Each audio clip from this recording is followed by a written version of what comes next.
your girlfriend is dead, and I'm very sorry about that. Okay? But we have to do an investigation. Do you want us to find out who is responsible for this? This man has just learned that the love of his life is dead, brutally stabbed 44 times. Right now, we can't even do step one because you're not cooperating. I'm not cooperating. We need the child out of the interview process. You gotta excuse me if this is the only thing that I really have left right now. My family, her family, everybody is in Alabama. On the 13th of November 2015, a quiet morning in a small neighborhood shattered with a 911 call. A house was broken into, a woman was eerily silent, and their 2-year-old child was still trapped inside. Christopher's initial reaction raised red flags, and he was promptly taken in for interrogation. This heartbreaking case's interrogation is a twisted journey, flipping between viewing him as undeniably innocent and completely guilty. Where's the bathroom? You said you need to use the bathroom, right? Yes. Okay, can Kim take from you? I prefer not. You want, prefer not for what? Just while you go to the bathroom, or? No, you can come with me when I go to the bathroom. Okay, and then after you're done going to the bathroom, then she can take you, or what? Why does she have to? Because we want to talk to you, Chris. You can talk to me. But we have a hard time talking to somebody when they have to care for their child. It's already kind of... I'm not taking him from you. I'm just going to watch him while they talk to you, okay? I'll hold it. Thanks. Okay, so are you okay with Kim taking... No, I'm not. You're not? No. Okay. Here's what we have, Chris. Your girlfriend is dead, and I'm very sorry about that. Okay? But we have to do an investigation. Do you want us to find out who is responsible for this? Minutes later, police rushed in. The door swung open, revealing Angela stabbed 44 times in her bedroom while the child lay safe nearby. That tragedy launched an interrogation filled with doubt and tension. I would imagine you do. I already told you he was responsible for it. Okay. Well, we need to do an investigation, and part of that investigation starts with you. Investigate. Tell me what I can do. Well, that's what we need to do, but we need to talk to you, and we need to get all the information that you know, so we know what step 2 is. But right now, we can't even do step 1 because you're not cooperating. I'm not cooperating. We need the child out of the interview process. That's why I called Kim down here. She's probably one of the better ones that works in that whole department. You gotta excuse me if this is the only thing that I really have left right now. My family, her family, everybody is in Alabama. I don't have any friends up here besides who I work with. And I totally understand that. And let me tell you something. That's why I didn't call Ward County Social Services. I called her on her cell phone because I didn't want whoever from office number 4 coming down here. I wanted her to come down here and care for your child. Although this may be gentle and caring of the detectives to try and reassure him, but it doesn't matter to Christopher at the moment. It doesn't matter who's the best in office to take care of his child, because when half of your family is already gone, the last thing you want is to be kept away from what remains. She's a supervisor up there. She's good. She's dang good at working with children and at what she does. That's why I called her. Because I knew that you wanted somebody to care for your child, not somebody to just grab him and throw him in a crib somewhere. Yeah, because she came in and introduced herself and everything, right? She's just a stranger to me. All right. That's why you have nobody here. That's why you have to rely on people. And right now, whether you trust me or not, I hope you can rely on me. I mean, that's why I called her specifically. I can't even rely on the fucking neighbors next door. Well, to stop a break-in. there's many people like that around town that people can't rely on. Going to be taken care of. And the sooner that we talk to you, the sooner that you give, I realize that you've already given some information to patrol on scene. Yep. But that information is gonna go in the reports, we're gonna get that 2-3 days from now. We wanna sit down with the person that's gonna know the most and give us the And where's most. she gonna go? Right outside the door. She's not gonna come out of here. I don't believe she has plans of taking them unless she has to take them somewhere for medicine or somewhere to get diapers. Everything's at home. Okay, well, she's not gonna get stuff from the home. We've sealed off your house. But they have access to whatever they need, whether it be doctors, nurses, Pajamas, pajamas, T-shirt. clothes. Yeah. Yeah.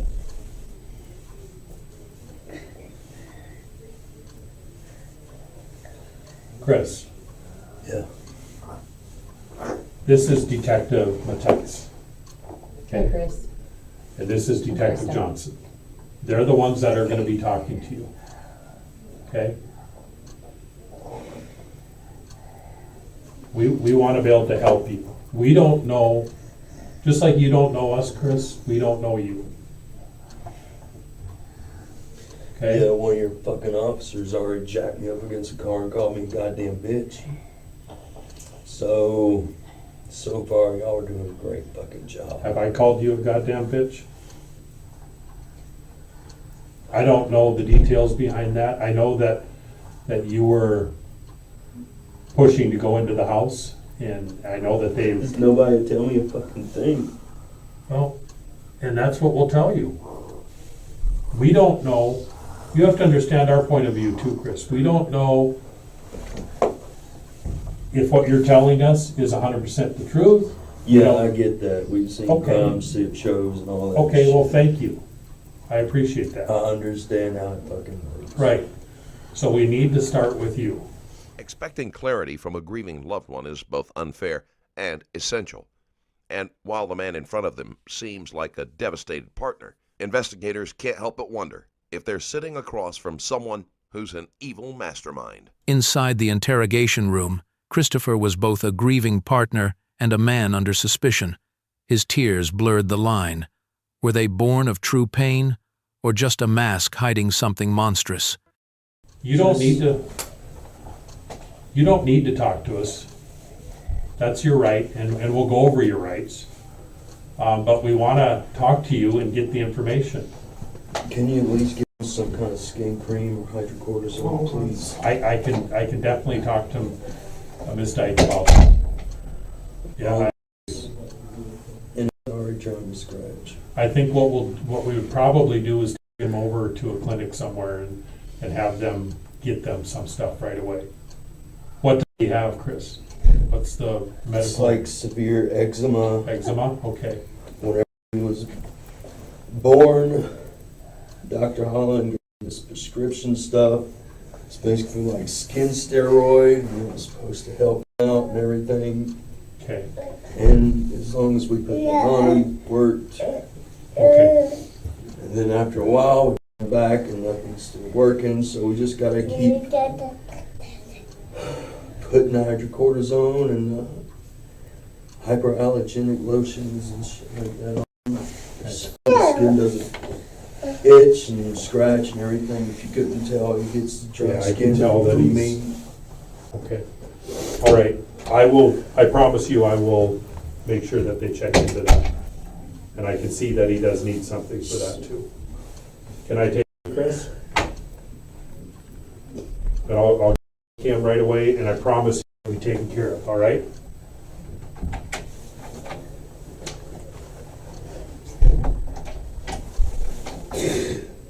Okay, Chris? Hi, buddy. Sure. Okay, come on. All right. You have the arms there. Okay. Thank you, Chris. That's okay. That's all right. That's Do okay. you want some water or anything, Chris? Need some water, you okay? I don't know what's going on right now. I'm gonna grab some water. Do you want some water, Rick? No, I'm good. All right. I'm gonna grab you. Something's not.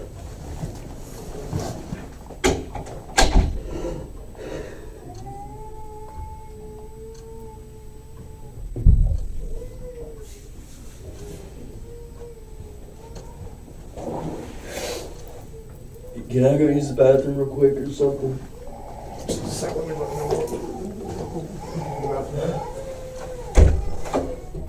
This moment cuts deep. When Chris broke down in sobs, silence flooded the room.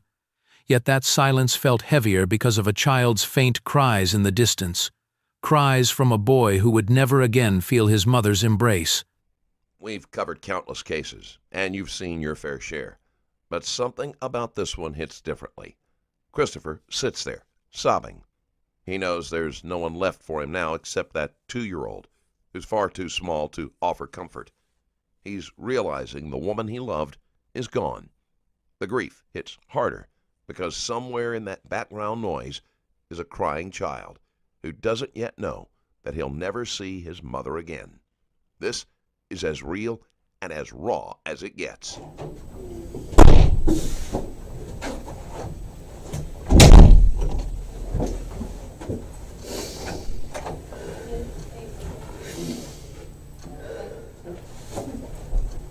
Chris, I can get some water just in case. I don't know if you need anything or not, but I'll have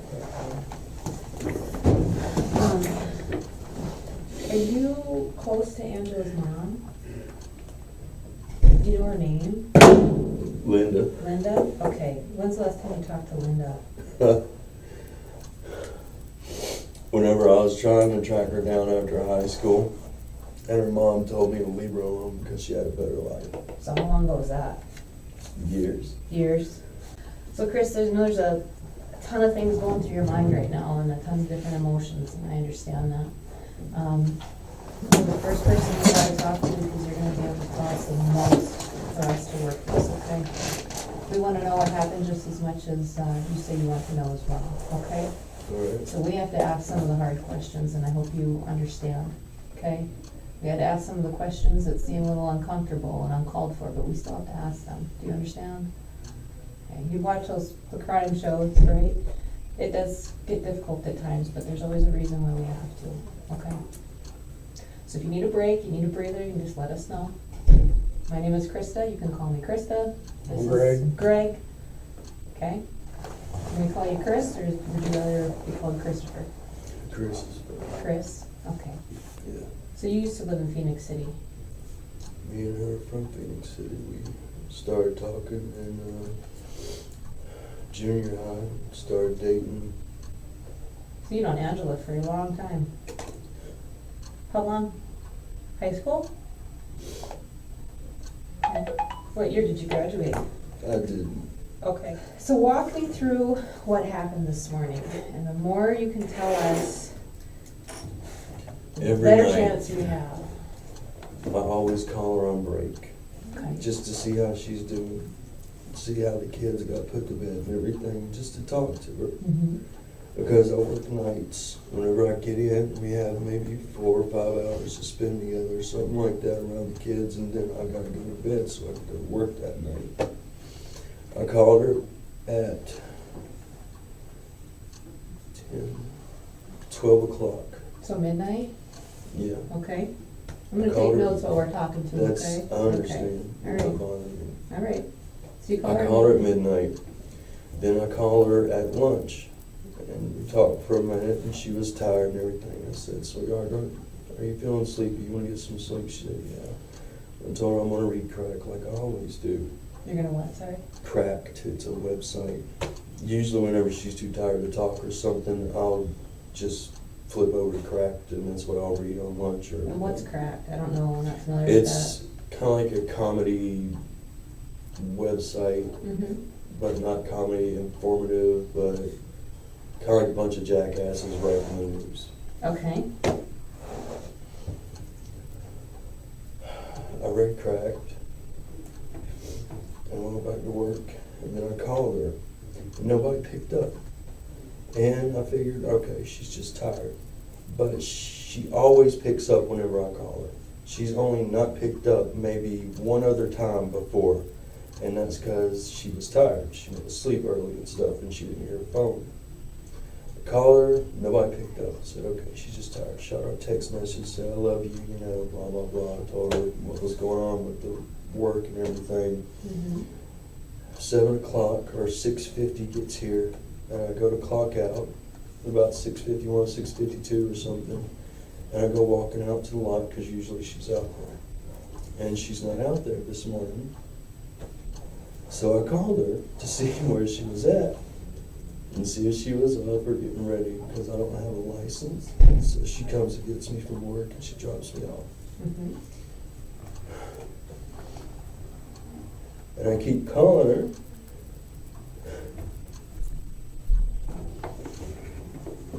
And she's not picking up the phone.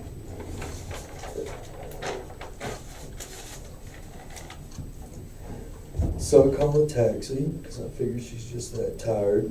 She knocked the phone off the bed or something like that, because she always sleeps with it. So she hears it and she wakes up, or she leaves it right on the desk beside the bed. I call the taxi guy because he's sitting in the Walmart parking lot. She says, okay, I'll just say for a drive this morning, be sweet. Bullshit with the taxi guy going home and everything. I get to the house and I go over there because he parks in the neighbor's driveway. I walk up to our bedroom window, it's facing the school and stuff, and I start banging on it. And I wait for her to come to the window. She doesn't come to the window. And I bang on the window some more and I wait. And I do it again a couple more times, and she never comes to the window. This is the moment that things begin to feel off for investigators.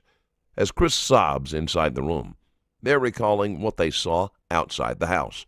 Behavior that didn't quite match his current emotions. As Chris explained, pounding on the window instead of entering the house, detectives felt a chill. Why didn't he rush inside to help? His strange reaction made the air grow dense with suspicion. He never went inside and waited for the officers to arrive. Why didn't he just enter? Why didn't he ring the doorbell or knock on the door? Why did he have to bang on the window? His explanation was coming, but suspicion had already taken root. And the door is open, and something in my stomach just felt wrong. I walked up to the door, I looked in, and the door going downstairs is open too. And immediately I thought something was wrong. Her car is still here. She didn't leave. She would have answered the phone. So I called the cops, and I told them, I just got home from work. My door is open, or it's bust open, I forget. And then the guys came, and they wouldn't let me in the house. He asked me to wait outside, and just more people started showing up and going inside, and they brought me out. And I stood there for a minute, and they went in, and they asked me if they could kick in our bedroom door, and I told them it was okay. I heard them break the door and stuff, and they come out, and nobody's telling me any fucking thing. They're just walking out. Outside, neighbors gathered. Inside, detectives studied Chris's every glance. Each word, each pause could be the missing piece. Was he a broken man in mourning or a hidden killer sitting across from them? It's getting cold, so we sit in the car and I turn on the heater.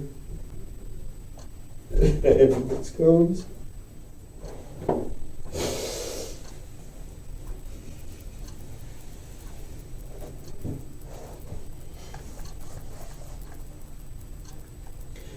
And the guys go in, and they come back out. They're wiping down like the equipment and shit, and all these fucking wires, and there's still no Angela. And now we're here. They gave you guys a ride, didn't they? Yeah. They took the car seat out of her. Was that Angela's car that's in the driveway? She just paid it off earlier this year too. Paid her car off? Okay. She'd have had it ever since she moved up here, because jackass made her sell her Jeep, and that was the first car that she got up here that was her own and stuff. She paid it off, and we took out a loan to do it, and she...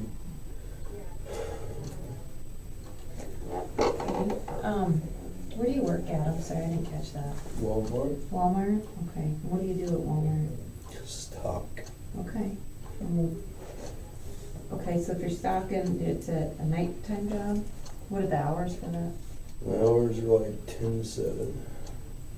So you can clock in like at least 10 minutes early and like 15 minutes over, and you're still not late, and then you clock out at least 9 or 10 minutes early, and I always clock out early. I work 4 days a week, 3 days off, Are those the same days all the time? all the time. So yesterday was Thursday. Is it like a Monday through Thursday or what? It's Wednesday nights is when I go in, and then I'm off Sunday nights. So, but you have 3 days off in a row or no? You do? Yeah, Sunday night off, Okay, Monday night off, okay. and Tuesday night off. So And then Wednesday would be your Wednesday first night I work go day? in. Oh, okay, so Wednesday, Thursday, Friday, Saturday, okay. So you called her at midnight, did you guys talk?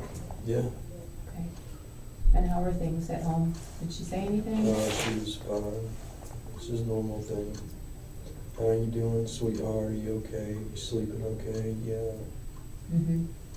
And then you said a lunch call. What time is that? Lunch is at 2. Up next is a call that perfectly captures just how strange people can be. Because apparently, in the middle of a crime scene, property value is more pressing than a woman being murdered. Hello? Yeah, this is. Yeah.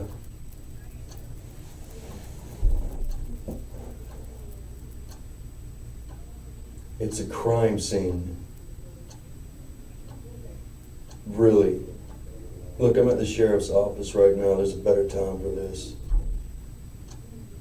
Amid the crime scene, a creative property call slices in like a dull blade.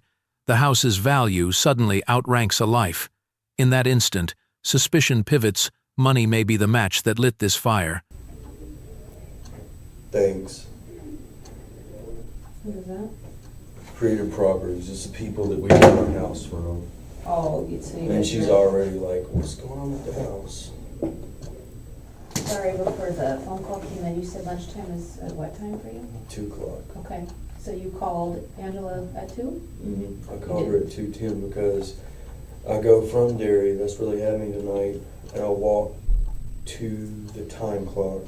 I clocked out, I went to the bathroom, I walked up front, and then out to the parking lot. And usually I'll go on the other side of where the liquor is, and that's where I'll stand and I'll talk to her everything, just so, you know, I can talk to her, and it's private. Mm-hmm. I'll never go out with anybody at lunch or breaks or anything like that. I'm always by myself. Okay. So you called her at 2:10, Yeah, and she answered? yeah. Okay. Like, how was the conversation? How did, It was fun. It's just like every normal night. Hey, sweetheart, how you doing? This is my night so far. This is what's going on. This is where I'm at tonight. I think the other night they had me in a different department or something. I'm trying to remember, but I can't remember right now. I tell her which department I'm in because they've been tossing me around different ones lately. She asked me how my night's going. It's going okay. Okay. That's pretty much it. And I asked her if she's tired. She goes, yeah. I said, well, okay, why don't you get some sleep, sweetheart, and I'll see you in a couple hours. Or I'll call you a break. and what time's break? Break is 5. Okay. Did you call her at 5? Yeah. Okay. And how did that call go? It did. Oh, that's the call she didn't answer? Yeah. Okay. And then you sent her a text after that? Did she ever respond to that? Okay. So, what time does she usually pick you up from work? She's usually there about 6:51, something. She's usually there between 6:50 and 7 because she knows the clock out. Chris recites nights, breaks, perfectly timed calls. The schedule is too smooth, and detectives narrow their eyes. When a story fits too tightly, the missing piece is often the truth wedged between its seams. She's her ex? Yeah. Okay. He's the reason why she's up here while I'm up here. Okay. He was in the military and he got kicked out because he was beating the shit out of her and they got divorced over it. Is he still living in Minot? Oh yeah. Okay. We always have to take the kids up to Marketplace Foods Sunday at 5. And then we got him going in there to get the kids and shit, and I go in there so Angela didn't have to. Because every single time he'd say shit under his breath and all this other stuff, got tired of it. And obviously we can't kick his ass, so. So is Sunday the custody exchange then? Is that every week? Every week. Every other week, so kids are every other week? No? Every week. Every Sunday at 5. So when do you guys get the kids back then? We're supposed to be getting back this Sunday at 5. Okay, so it's a week rotation. So what was your guys' night like last night? Like, what did you do before you went to bed? In the morning? What do you mean? Or, I'm sorry, before you went to work is what I meant. Before you went to Before I work went at to 10, work. yeah, like what's your guys' typical evening like before you go to work? Woke up. She comes in there and usually she'll bring me food and stuff before I go to work, so I've got some kind of energy to go through the night. And she brought me spaghetti and meatballs, Sprite, and she went out to the living room to sit with me while I woke up and ate and stuff. And get up, I go in there and kiss her, and then I go and get into the shower, get ready for work and shit. Get dressed, get out of the shower, go to the back porch to smoke a cigarette, so I'm not smoking in the car on the way there. Stand on the back porch and she comes out in my old jacket and she starts to go to turn on the car because usually we'll turn it on before we put the kids in there and everything so it's warm at least on the way up there. I take the keys, I turn the car on and stuff, and she comes out there to the other side and everything while I'm turning it on, and she's getting like trash out or something. I forget what she was doing. She takes, and she's doing something. I ask her like what settings on the heater did she want and everything, because usually whenever I turn on the car, I do the warm up and stuff like that. I turn on full blast and then I put it on the vents in the front and stuff. And then she was like, no, you can put it on the face thing because it blows throughout the car. Or you can push this one and it actually comes up through the... Last night, the engine warmed, a porch cigarette, heater dials trivial bits arranged in rows. But the metallic bite of this northern air points elsewhere, to a hand trying hard to wipe away the blood. Up through the back and I didn't know about that. So we put it on the face one that night. I remembered it. I went back inside. I came back up to the porch and I flicked the cherry off my cigarette, put a little bit of spit on it so it's not putting smoke in the house. Go back inside. I get some water because I got a headache or something like that. I'm already like dehydrated because I took Benadryl to go to sleep. Usually I take Benadryl. She used to, but until she got pregnant. So There are two things that stand out here. First, Angela was pregnant with Christopher's child. Second, Christopher is offering an oddly detailed timeline of what he did that day. Detectives know when someone shares too many specifics, it often feels rehearsed, maybe even suspicious. So tell me about Angela. Is she on any prescription medication? like earlier this week, because she was excited, because she got a pregnancy test.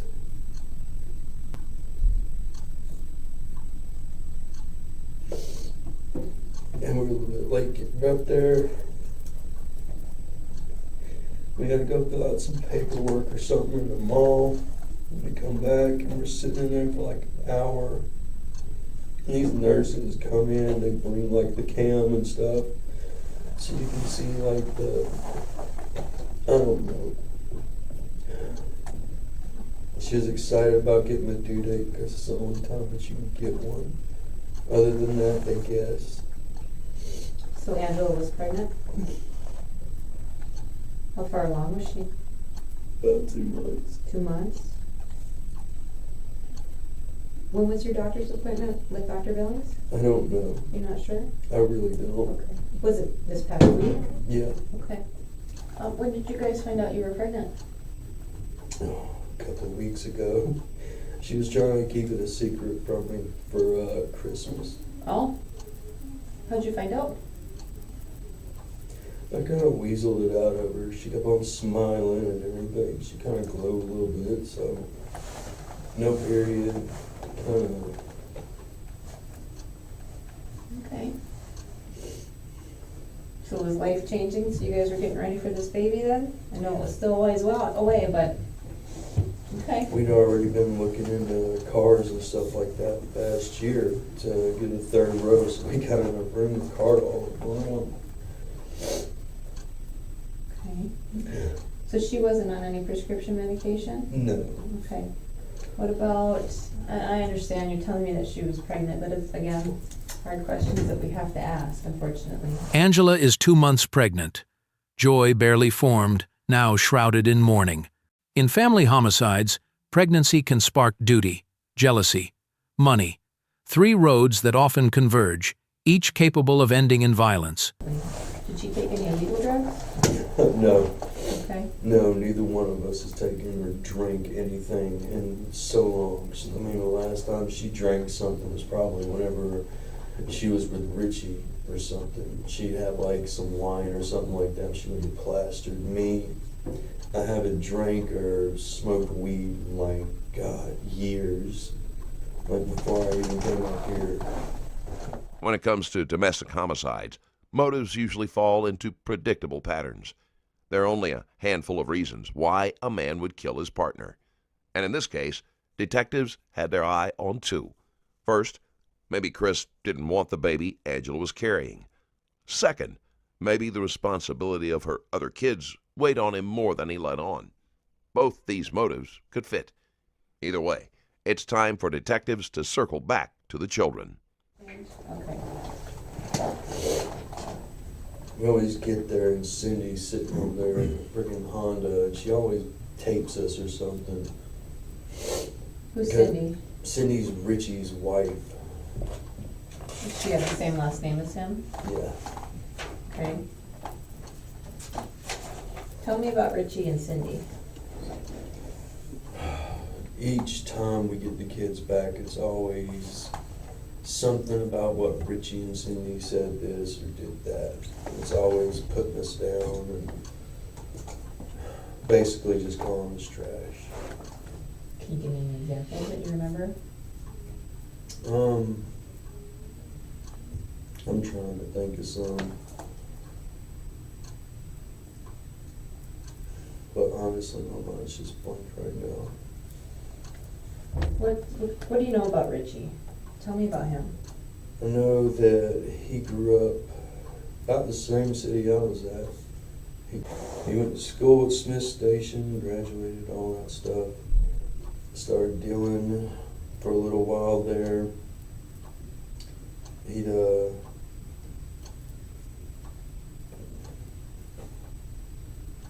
Anyway, they met she was a Mormon whenever they met or something.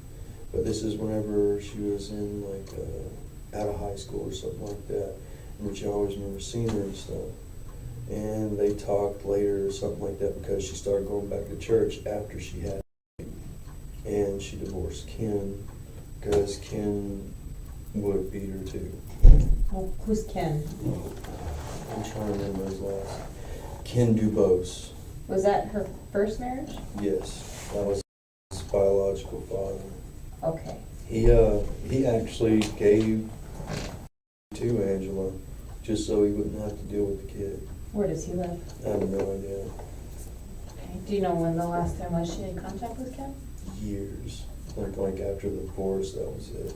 So then he doesn't have any. Richie and Cindy linger like shadows at custody exchanges, cameras, whispers, hard stares. Post-divorce conflict stacked high. Every Sunday tied a knot. Today, that knot may have snapped without a sound. Have any contact with his either? No, he signed a paper or something like that basically said, no contact, I don't want to know this, that, and the other. Okay. That's the gist of it. I never got into it with Angela because it seemed, like a road she would want to go down. Okay. And then how long after her divorce from Ken did she marry Richie? Do you know? Oh man, it was a minute because after Ken, she called me and we dated for a little while and stuff, but she was still really messed up after him. And she just wasn't the same person that she was in high school. I mean, you could still see parts of her here and there, but you can see like the glow was a little bit more dingy. Okay. When did her and Richie get divorced? Oh God, maybe 4 or 5 years ago. And then how soon after their divorce did you and her get together again? Oh, like at least a couple of years. Okay. What's her relationship like with Richie? If you can name it, they've probably been through it. He doesn't like her, she doesn't like him. It gotten so bad that they couldn't even take him up to like I forget, it's a state-sponsored meeting place or something. It's called the Safe Place or something. It's in downtown. We used to take him there, and then something happened where Richie was doing something or another and couldn't take him there no more. So we started meeting at Marketplace, and then Angela was having like anxiety attacks and just panicking and stuff after seeing him up there. So instead of her taking and dropping off the kids and everything, I always went, so I'd walk the kids in so she never had to see him or anything. Excuse me. When's the last time you saw Richie? Last Sunday. Oh, nothing. It was the same as every other day. We pull up, Cindy sits there and scowls at us the entire time. I walk the kids in, tell them I love them and everything. After the kids say Angela goodbye and say, If what he's saying is true, it doesn't sound like Chris had any resentment toward Angela's other children. In fact, he seemed perfectly fine with them. Where does Richie work? Do you know? last time I seen, he was working at Trinity as like a janitor or some shit. Okay. Do you know much about Cindy? I know she's trained to be a teacher, but she can't get a job anywhere because she'd always bring me in a bathroom and yell at her, scream at hit her pants or some shit, so I couldn't see and tell on and everything. She's got a long history of abusing and stuff. I just, talking with some of the officers that were first on scene. A latch clacks. Footsteps skim the wall. The narrow alley throws echoes back. In a wind-cut town, neighbors hear everything. But hearing isn't seeing. In that blur of near and far, a killer needs only minutes. On scene, there was some mention about the relationship, if you want to call Yesterday, it that, whenever I between- talked to her, she talked about the door being rattled or jingled or something like that. And now our bedroom is right next to our neighbors and stuff. So whenever you hear them shut their car doors in the morning and everything, it's very, very close sounding. So I told her that's probably what it is, don't worry about anything. What time was that at? It's probably on lunch. No, she called me. That's what I picked up and everything. You'd have to check the phone, but she called me at a weird time, and I picked it up, or I went to check my time later on, because you got to keep your phones on silent on the floor and everything like that. I went to check it, and it was like a call that was 32, 37 minutes late or something, so I called her back while I was walking around and everything, and I asked what was wrong. She told me about the door and stuff. Can you check your phone right now and see what time that call came in?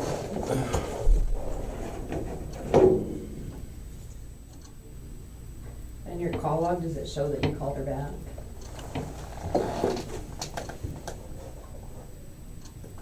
Y'all can go through the whole thing. I'm just trying to figure it out. Under missed calls, where are we at? Yesterday. Tuesday, yesterday. Did I look at the time?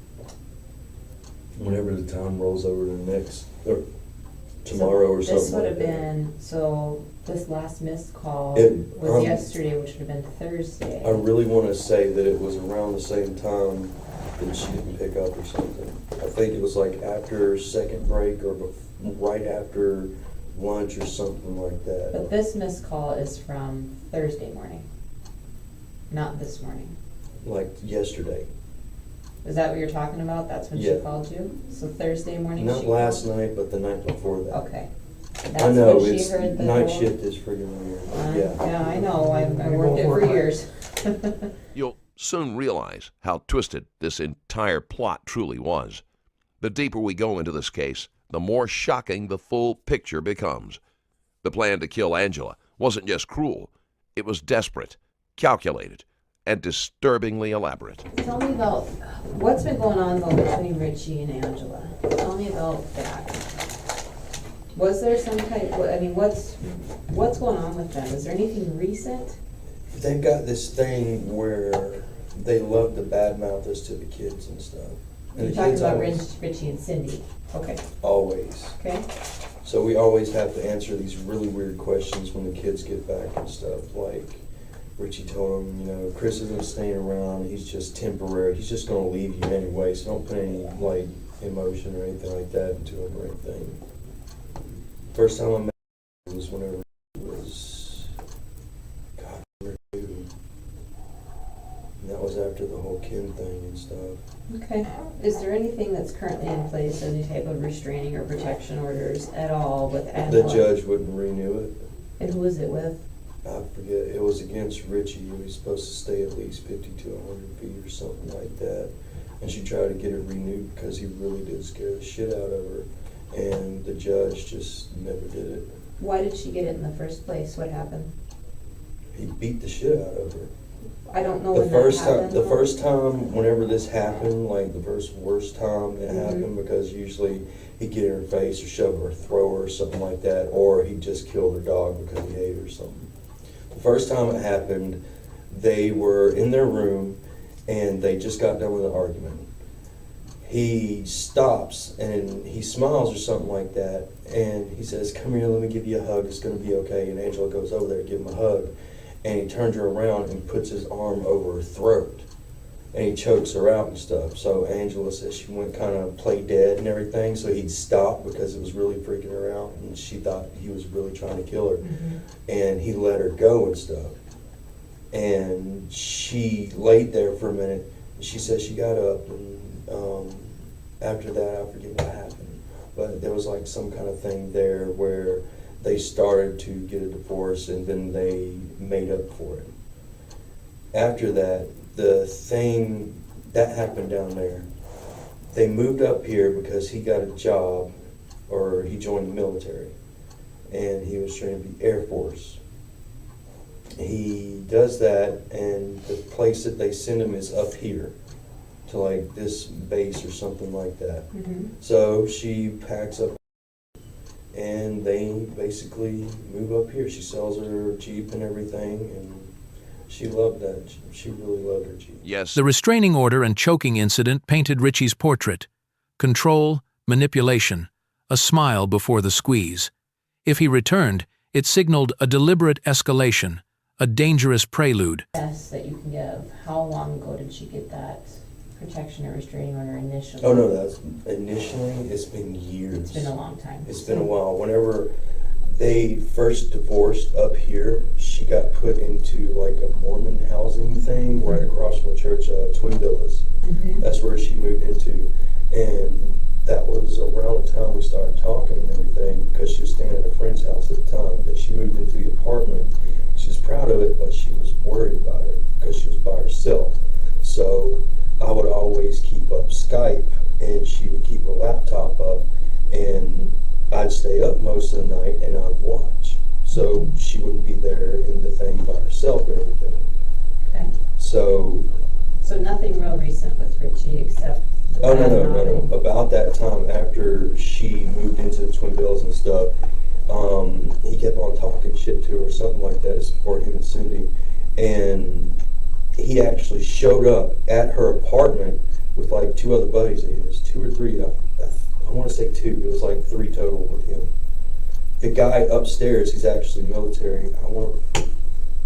Adrian. Rather than skipping this part, we want you to witness Chris's full reaction to a phone call he receives from someone in Angela's family. Go ahead. It's a Florida number.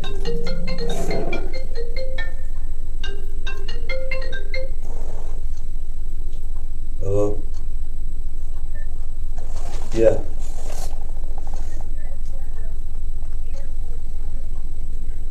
Yeah.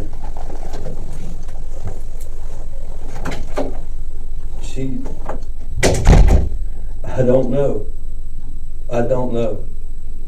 I got home, I called the cops, nobody told me anything else. That's it.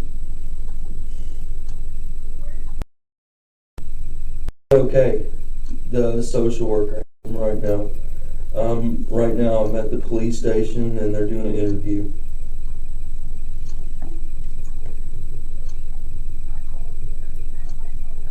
Yes, ma'am.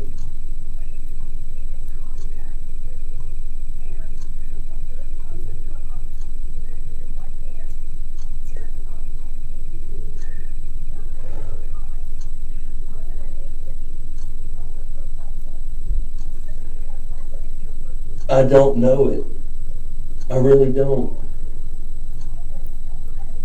The call from Florida struck a nerve, broken words, muffled sobs. Was this grief or performance? Detectives had to strip emotion from fact, layer by layer, to reach the truth.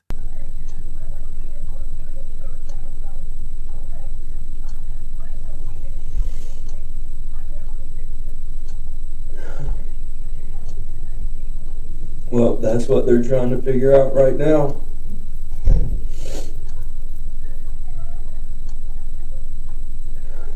Excuse me, so just one second, Chris.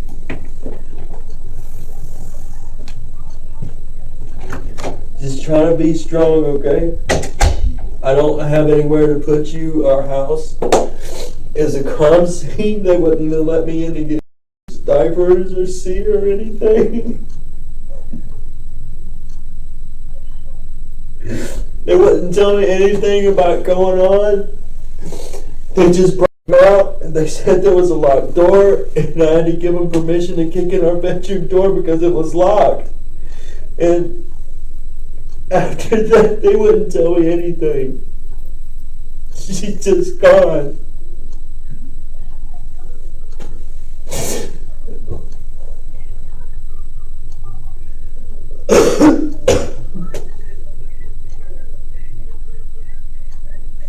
But she's not here with us. I don't have a mother anymore. I don't have her.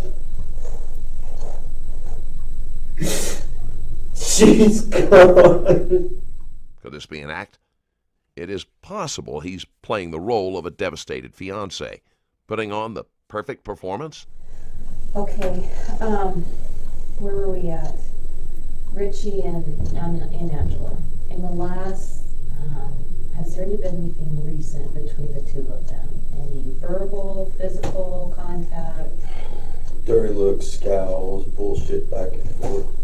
Mainly from them through the kids and everything. It's more like indirect shit because they're trying to build like a case. That's why Cindy always did like the cell phone thing and stuff, and she quit that when she realized that we were taking or like filming him whenever he'd come to get me, and he'd be like 17 to 30 minutes late and shit. He'd be standing out there and we can't go in because the judge says we get in trouble. How does Richie and Angela communicate? Through emails. Through emails? Okay. And He'd always do this snarky smile behind crazy shit. He was something else. He was manipulative, and he he watched his shit. Because after the military thing and, you know, the whole mask slip stuff, he started watching what he was doing. The what slip? I'm sorry? Like his personality change? Is that what you're referencing? Okay. Why did that happen? Did something happen that all of a sudden he changed, or what? It's just got too bad between them. He was part of Mormon church and stuff, and their guys were supposed to basically rule over the women. And Angela kind of got tired of getting bossed around and stuff all the time because he was supposed to... Emails, cameras, tense custody exchanges, every glance, every sarcastic smile, every minute mattered. In custody battles, hatred often outlives the rulings, festering long after the court is silent. Supposed to be ultimate, and she, whenever they moved up here, she would have to babysit like 8 kids at a time while he went off and talked to his buddies and shit. And then shit, even now he started seeing like one of the neighbors down the hall at the apartment complex they live at, and Cindy knew about it and stuff, and came up and asked Angela about it and stuff. Like, whenever I was over there at Richie's this time, one of the kids came up and said he saw your daddy kissing my mommy or something like that. And then he'd go off at nights or something. He'd leave her and the kids there and stuff. Whether or not Chris is lying about other things, what he's saying about Richie is likely the truth. And once more details emerge, it's going to make a lot more sense. She might have said something in the email and everything. Did you ever read their emails back and forth? I used to, but it just get me so pissed off, I finally just let it go. Pissed off at who? Both of them, because they just can't come to an agreement to just let something go. Like I said, this is 2 people who got married because they loved each other, but now communications broke down so bad that you can't even see each other, and you got to communicate through emails. How do you and Angela communicate? Besides in person, do you guys talk on the phone a lot? Do you text a lot? Yeah, we talk on the phone all the time when we're at work. We text and stuff like that too, but not as much. Sometimes, like, most of the time we talk to each other when we're at the house. Like whenever I get in from work or on my off days or something like that, we put the kids to bed, and then me and her, we usually go to the bedroom and we'll chill out, or we'll stretch out on the bed and we'll watch a movie or something like that. And that's basically our communication. We'll talk about days. She always, lately, within the past like 2-3 weeks, she's been getting more intense about the nursing thing. So she'd always do little interviews and stuff with me about like, good evening, sir, or good morning, sir. How may can I do this, this, and this? This is why I'm here. I'm a medical student. You know, do you have any problems? Has she applied anywhere for nursing? No, she just got into nursing. I think this is her first semester in it. So she's been in it maybe 6 or 7 months, I think. That's been give or take. What college? MSU. MSU's nursing program? Go Beavers. Okay. She always giggle about that. Chris's response feels genuine, honest even. But for detectives, the question now isn't just about emotion. They want to understand the relationship between him and Angela.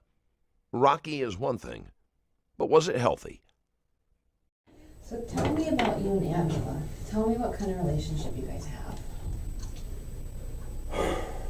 Well, back whenever we first met and stuff, I remember in elementary school, I always thought she was really pretty. She had a very pretty smile. And she always kind of stuck out to me. And then we got into junior high, and she got into ROTC in high school and stuff. Angela was a nursing student, 2 months pregnant, a future just unfolding. But history of violence, jealousy, and financial strain formed explosives. Who lit the fuse that night? An ex, the fiancé, or the house itself? And stuff. But I always kind of liked her, and finally, like, we were passing notes on a bus or something like that. And then she started talking to me. She gave me her number, and after that, we just kind of keep our hands off each other. Mm-hmm. How is your relationship now with Angela? Oh, it was very stable. It was probably the most stable relationship I've ever been in my life. mean, I'm not having rocky relationships, but it's just, you can tell something's not there, so you might as well just move on and everything. After me and her broke up the second time because of the stuff with Ken and everything, I went into like some pretty bad depression. Mhm. Quit my job, moved in with my parents, and basically just drowned myself with video games for 5 years. Do you guys get along? Oh yeah, Do you guys argue? oh yeah. Of course, we're in a relationship. How often would you guys argue? Let's say maybe once or twice a week. Depends on what's going on. Usually the most time that we'd argue is probably whenever we get the kids back, and we'd have to go through the whole thing about like, this is what they're asking now, and how we explain that, and how do we kind of cushion things. Would you be mad at her or her mad at you, or was it frustration? What is that argument I about? think it'd be frustration with her towards them for not, like, I guess putting a filter on stuff. And you're saying them as in Richie and Cindy? And Cindy, yes. Okay. Cindy, there's been multiple times where Angela's contacted the police department because I would show up with like handprints on them and everything. And we get the cops come down and check it out, and like, there's nothing we can do, and they basically get released back to us. And then social workers got involved because I was too scared to actually say anything whenever she was over there. So she'd come over here and stuff, we told us like, look, if you want to, you've got social workers. You can talk to them. They are on your side. They're not on me and Mom's side. They're not on Richie and Cindy's side. You talk to them, and they will have the best in store for you. Not us, not them. And we got to talk to one of them, but it was around the time when she started to go back over there, so she got scared. So when she went back over there, the story kind of fell apart. And Fear kept Angela retreating from Cindy. Memories of twisted wrists and being dragged into the bathroom lingered like hidden wounds. Two kids clung to each other in bed, hearing screams through the walls. Violence crept into every cold night. And we went back to this thing where she kind of like covers it. For a while, she would tell us stuff like Cindy would grab her arm or twist her wrist or something like that. And whenever we started, saying something about it to her, like, look, you just go and say this, it started to die down. And then they would come back over and tell us how Cindy would hit her with a pair of pants or something, or like a button or whatever. And then I came and told us that she was now pulling into the bathroom away from her and stuff, because they've been together for a while. They sleep in the same bed because you can't separate them. They will come out of one room and go to the other one, and they'll sleep in the same bed. They've always been tight.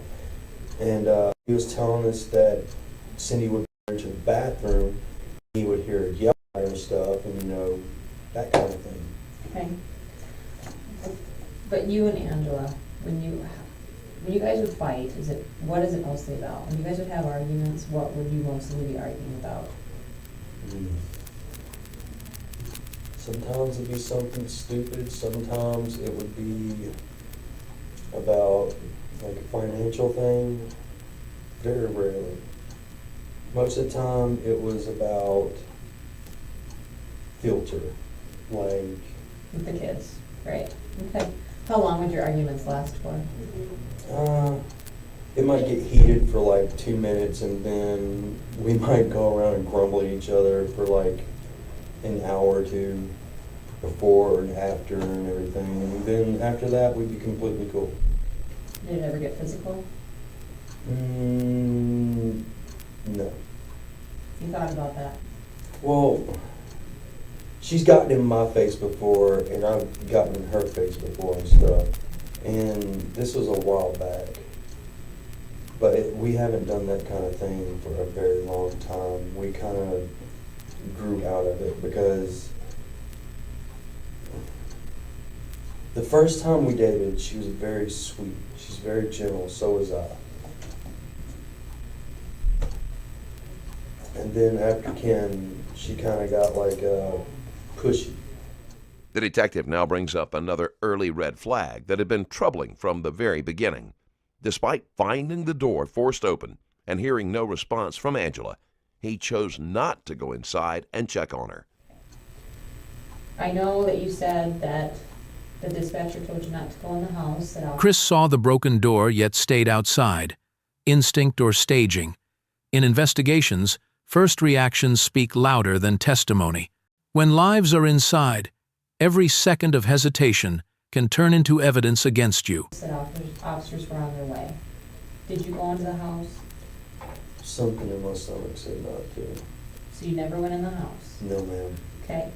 Even though your child's in there and your wife is in I there? know it seems hard to understand. No, I'm just asking the questions. I want you to confirm But for in me. my mind, I was wondering if both of them were gone, not there, or worse. But to me, I mean, if I was in your shoes, I'd go running in that house. And I wouldn't care because my child and my significant other's I in there. know, but that's not what I did. Okay, so you didn't go in the house, that's what you're telling me. Okay. Who would harm Angela if that's the case? Richie, And or why? any person in his family. Just because for the longest time, like, we've been trying to figure out like some kind of thing that we can give him to let us move with the kids or something. Like, you don't have to pay child support. That way we can go back home and be with our families and everything. And we never approached him about it because we figure it'd be something he could exploit in court or something like that. Like, obviously they don't need the child support money, so Okay. when really it was needed because we're on housing and then it just wouldn't work out. So besides Richie and the relationship that has existed there with the kids involved in the prior marriage and the back and forth, is there anybody else? Does she have any enemies? Angela barely knew anyone there. She didn't even have friends, much less enemies. It's not really clicking that she's gone. I'm still expecting to see her like in a hospital or something like that. Or like this is bullshit.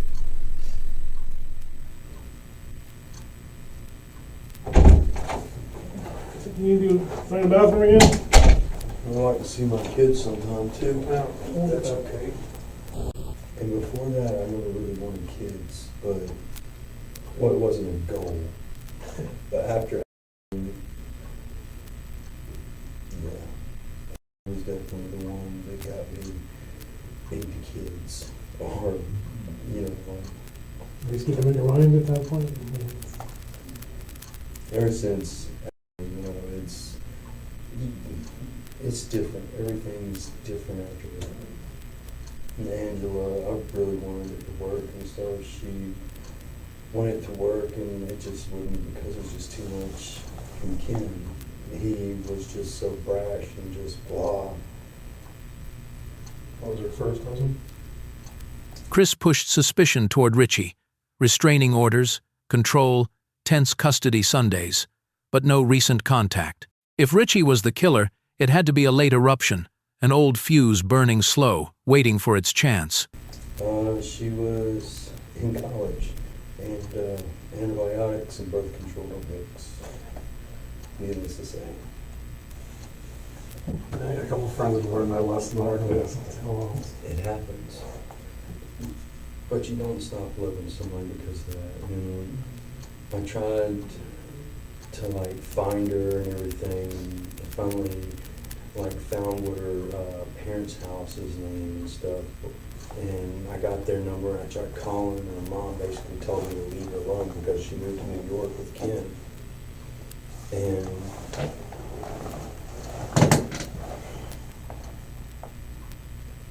that's when all the crap started happening. So, you know, it didn't work out the second time. And the third time, after we broke up the second time, I got pretty depressed and just got quits on everything. see anybody, didn't really flirt or anything like that. I was done with it for a while there. It broke me pretty hard. So I stayed myself at my mom's house for 5 years, basically rotting away in a room playing Warcraft. I'd drink and stuff and get alcohol poisoning and then go back the next week and do it all over again by myself and stuff. And I started talking to her again and learned about and stuff and saw and everything. I remember the first time I was up here, we got off the road trip and stuff, and I was sleeping in the bed, and she just went to go get me. They'd never met me before. And comes in, and I can hear Angela talking and stuff. I've got my head in the pillow like this. She goes, "Who's that?" She goes, "I don't know. Who is that?" She goes, "You don't recognize him?" She goes, "Yeah, I kind of recognize him." She goes, "That's Chris." She goes, "No, that's Chris." She's like, "Yeah, go wake him up." He's a sweetheart. He really is. He's pretty cool too.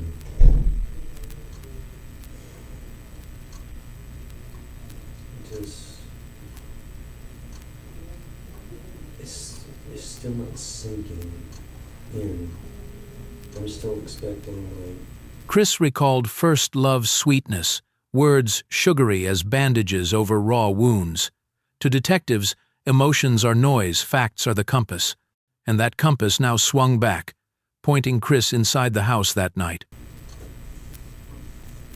something. It's a quiet, almost intimate moment of a grieving man telling the story of how he fell in love with her, now dead partner, and how much he loved him, possibly to convince the detective, or maybe to convince himself. Dad! You know this guy? How are you? Oh, come here, come here, come here. Are you okay? Are you okay? Look at that. They got you some pants and stuff. Isn't that nice? Isn't that nice? Be careful. I see. Can I kiss? Can I kiss? Sure. Can I kiss?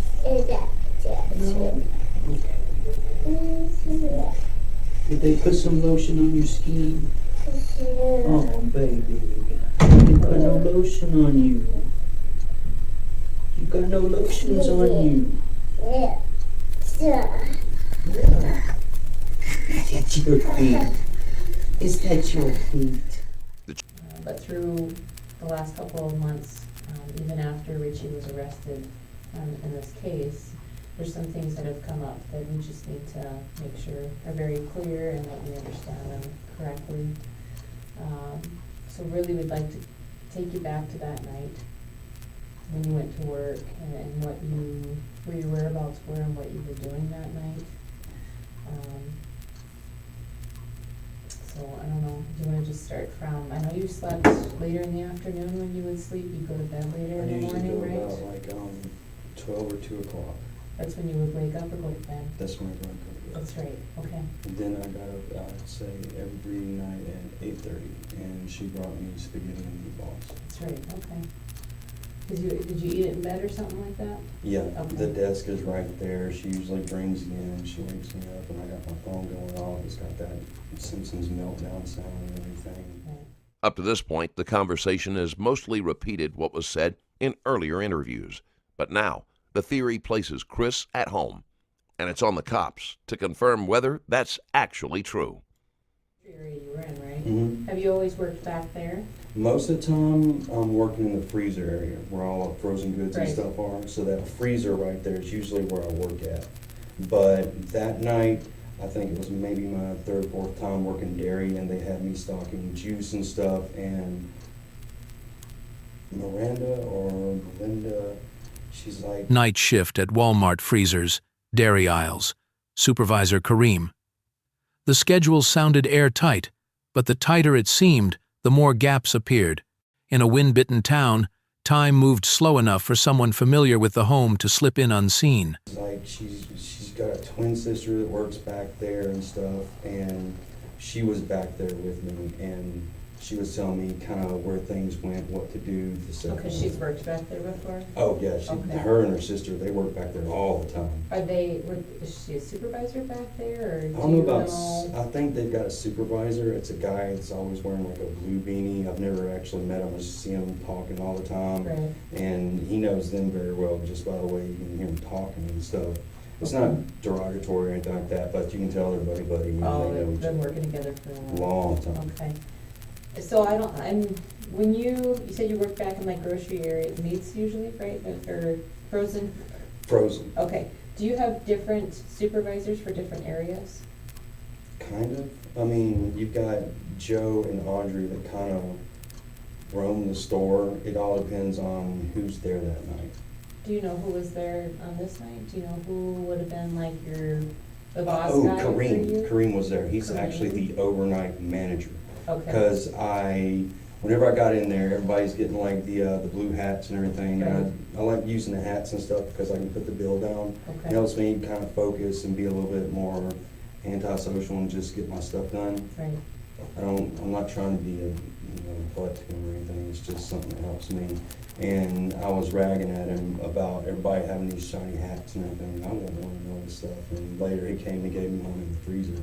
Right. Now the focus shifts to Walmart, a place with security cameras that have cracked more cases than we can count. And this time, it's the centerpiece again.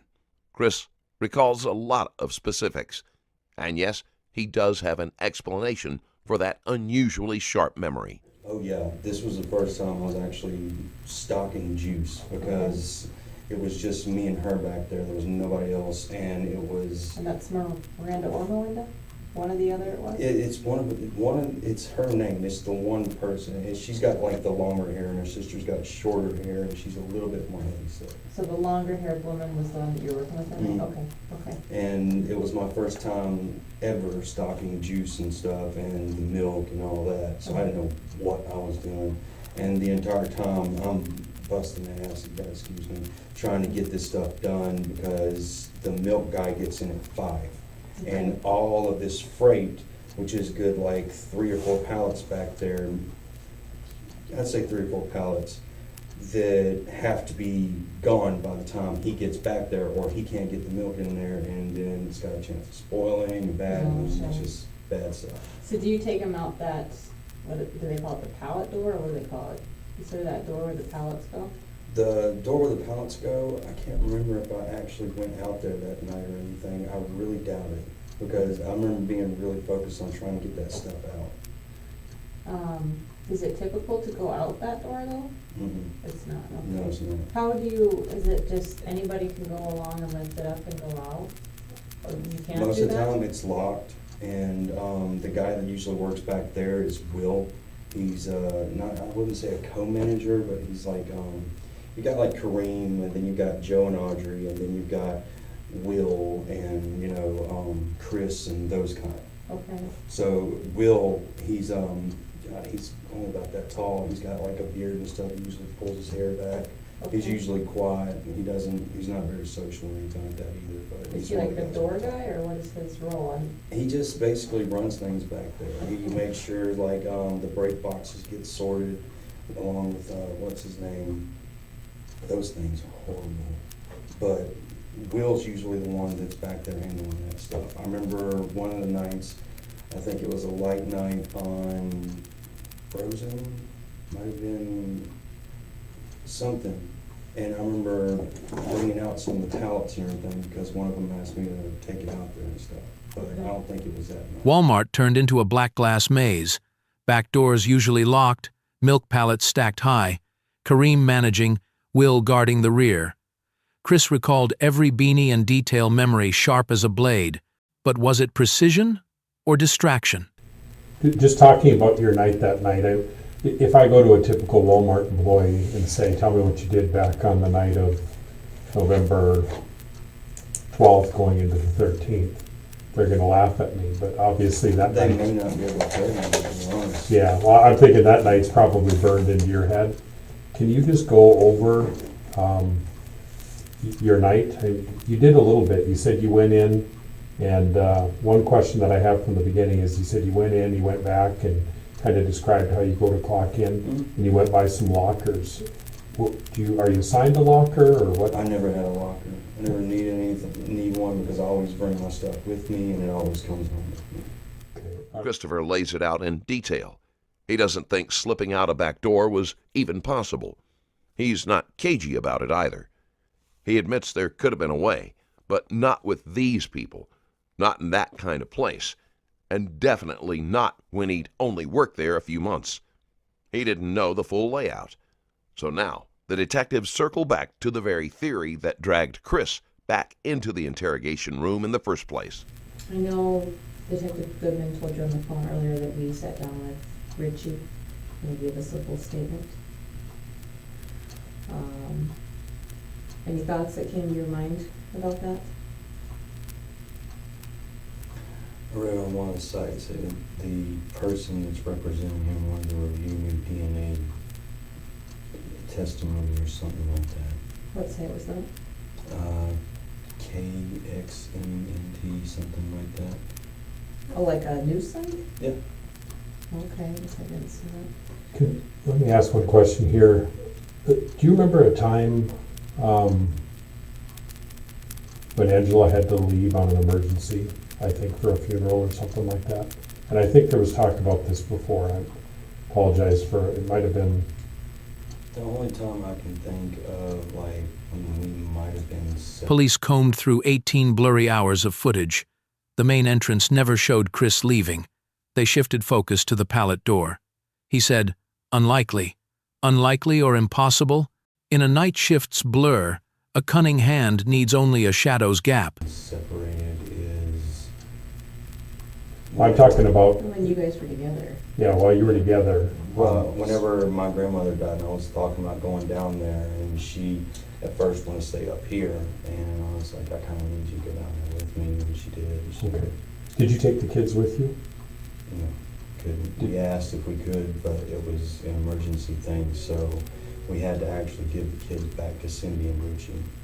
My mother called me and told me what's going on happening. My grandmother, she has dementia, and she was starting to pass. So my mother went up there, and she was just a little bit too late. And she was there as she was in the final moments and everything. My aunt has attorney-at-law or something, custody. I can't think of what it is, but she has say-so over everything in my grandmother's estate, and she's not a very good person. So it was hard for my mom to get in there. Well, she goes through that stuff. She calls me, she's crying, she tells me what's going on, and she wants to know if I can come down there. It's like, I don't know, I have to see, talk to Angela about it, because it was getting up to that point where you knew it was coming. And we weren't sure if it was going to be possible for me to go down there because of the way things were up here. What do you mean by that? Just everyday normal stuff, and that's a long drive. Okay. That's if you don't get a flying ticket. We didn't have that kind of thing. We did, but that was something we kept back in case something happened with kids or anything like that. So you guys, I mean, you got to the point where you needed to go. Yes. How did you make arrangements then for the kids? She contacted Richie or Cindy. I'm pretty sure Richie, because her and Cindy are like cats. Okay. And she asked him, Richie said okay. And Did you call him or? I don't even remember. Okay, she just, It's either an email or a call, Okay. something like that. But I remember them getting the kids from, I think it was Marketplace. And it was probably about 2 or 3 in the afternoon. It was right after I got out of school. And the kids were pretty upset about that. about having, Having to go back over there. So. A rushed funeral trip carved a new timeline. Hurried custody exchanges at a market, emails and calls stitched together. Urgency could excuse the chaos or camouflage a loophole, hidden beneath the sound of tears on a long road. and he was supposed to be getting the kids from the school because it was an emergency. Angela, she never wanted to do that kind of stuff. Like at first she did it because she had to, and I'd always ride with her. But it got to a point where she just didn't want to do it anymore, so I started going in for the exchanges and stuff. Tell me about that exchange or how that worked. Where did you and Cindy meet out? No, Out back, not or? Cindy. Okay. She wasn't there, and I'm waiting for her to get out, and she doesn't get out. So I walk up to the beginning of the building, I go in there, and I'm waiting, and she never comes. So I start looking around. I see Richie coming up. I'm like, okay, so he's looking forward to it. And this whole time, he's sitting there swinging on my arm and playing and stuff. But as soon as he sees Richie come in the door, he stops. And he's not really playing or anything like that anymore. And Richie brings in Chloe, and this is the first time I've seen him a little bit. And just, I feel bad for her, to be honest. I won't even acknowledge her or Richie. He just stops.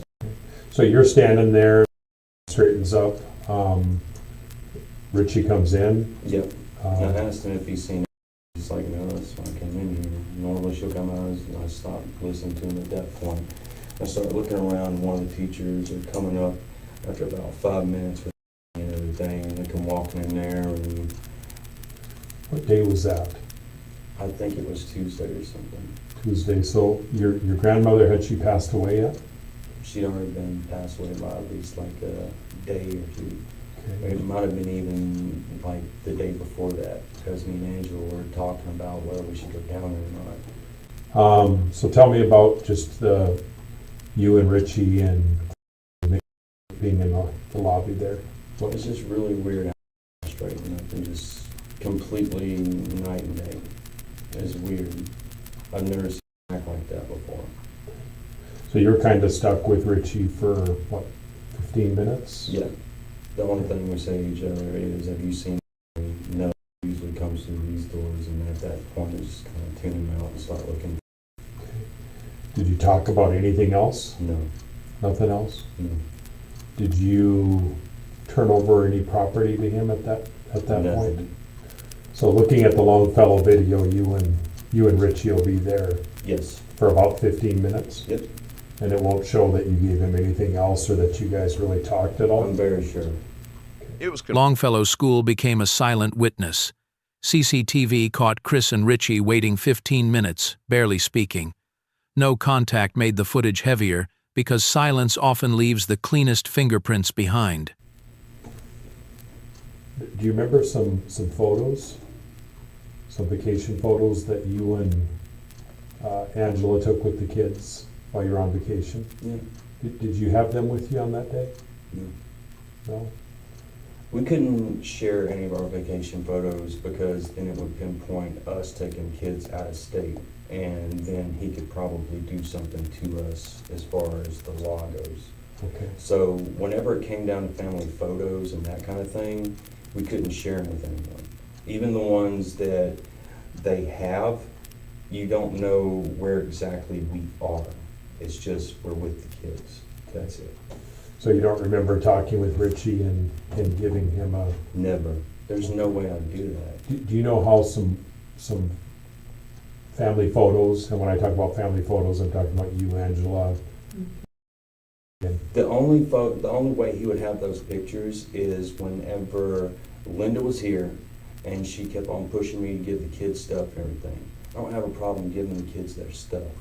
Okay. And I probably put some of the pictures in there of us and that sort of thing. But other than that, I can't really think of a way that he would be able to have those photos. Well, we have a photo here that we'd like you to look at Yeah, and just please. kind of tell us how.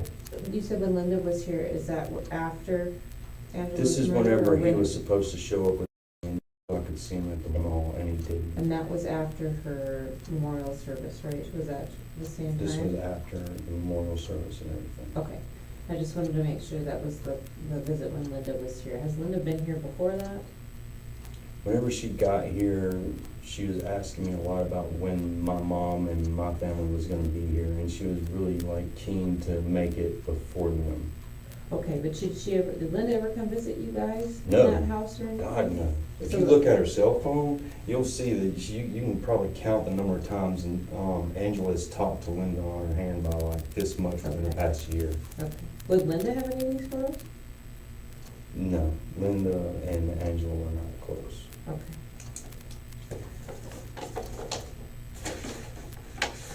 Do you know how that photo would end up with? This was at the Reptile Gardens in Rapid City. This was our first vacation because that was when I was old enough. How long ago was that? When is this picture? When was this vacation? This was our first family vacation, Do you for know sure. When it was then? I wouldn't say. Last year we went to Yellowstone and Rapid City.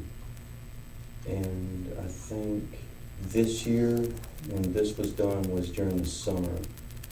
And it was the year before. Vacation photos in Rapid City, Yellowstone. Always hidden for custody rules. Linda may have held a few. Harmless pictures, yet revealing habits. And the deadliest habit that night? Knowing the house better than anyone else. The year before that. Was that trip, and I don't really know how to word this, but was it authorized or was it kind of you guys sneaking out of state? None of our trips are authorized. Every single time we asked if we could take the kids anywhere, no. So you had to kind of sneak into it? Every time. That's fine. These kind of pictures and stuff, you can't really place where we are or anything because you see gardens, that's about Yeah. it. That's the only way I can think that he might have this, but this right here is a little strange for him to have because this is one of our closer ones. The Why- only way this might have gotten out is probably Linda. Because I gave Linda a bunch of photos. I went whenever she Was- came up here. Was that included in the photos that you gave to Linda? Probably, yeah. And did you guys ever discuss with Ellie about not sharing these photos? Yeah, when they- whenever just we when would they're get there? back from trips and stuff, don't, try not to tell them where we're at or anything like that, Christopher doesn't look okay. He seems pale, drained, almost half sick. We were always trying to be very careful not to ever let that kind of stuff out because that could get us in trouble or custody problems with the kids, that kind of stuff. So you didn't give that to them? I don't think so. Linda, maybe. When you say I don't think so, can you think of any scenario in your head that why you would give that to him? Do y'all have a bathroom I could use? Because I'm feeling like I'm about to Sure. like blow up. Yeah, I'll walk you out. Like right now, are you? Okay, straight up the stairs to your right. Okay, you're okay, just stay right there. All right. Just stay right there.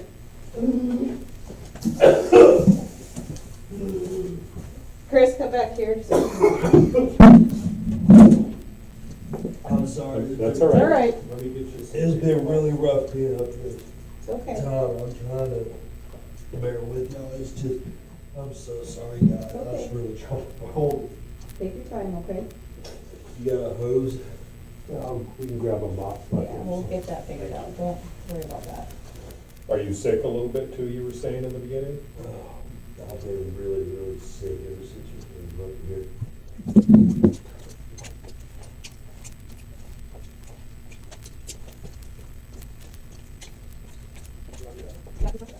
Just coming up here in altitude and stuff. Just been working with like nothing on my stomach or anything, trying to get this stuff taken care Well, of. if you feel that coming on again, let us know. No, I think that's all of it, I'm pretty sure. Is there anything I could do to help? No, you're fine, Chris, just stay in there. I'm No, sorry. you're all right. I don't think I'm gonna throw up anymore, it's just my head is Okay. pounding, I'm just really not feeling that great. Chris staggers, apologizing, clutching his pounding head. The interview room is a pressure cooker, thick air, questions pressed close. Frailty might be exhaustion or a reflex, shielding him from a truth closing in fast. Okay. Chris is visibly shaken and embarrassed. He keeps muttering apology after apology. You want more water, Chris? Doing okay? No, No? Feel like you're gonna be sick again, Do you or? need some air? It's pretty warm in here, is that? Yes, it is. Okay, let me get you. It's not that, it's just my head is pounding, I'm really not feeling great. If there's something I can do to kind of speed this along so I can get somewhere and just lay down. All right, you feel you can press on, Chris, with us? Okay. If you need a break, you can let us know, okay? We'll take a break. Break, I mean. Like I said, if there's anything I can do to kind of, please. How to move things along? Yeah. Please. Okay. The only way that I can think of him having that picture is Linda. Because whenever all this happened and everything, I was trying to give her the benefit of the doubt. I spent a good like $330-something on pictures. And because Angela was gone, it's like, why not? Do you think that picture might have been one of them that you printed? See, the thing is Linda, it's like Thursday, has been doing some weird crap. This past Thursday? Yes. What, like what?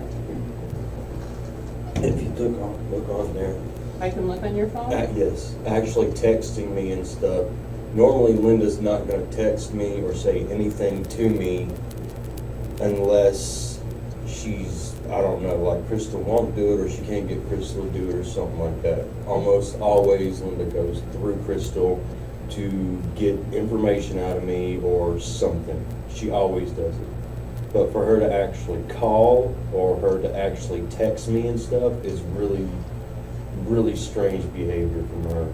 And she's been acting weird, How like far, a lot lately. how far back is she acting weird? And she's under Linda in your phone. Can I go as far back to You can go as Angela's far murder? back as Is you that want. okay with you? Yes, Okay. anything in that phone that you want to check out, you go right ahead.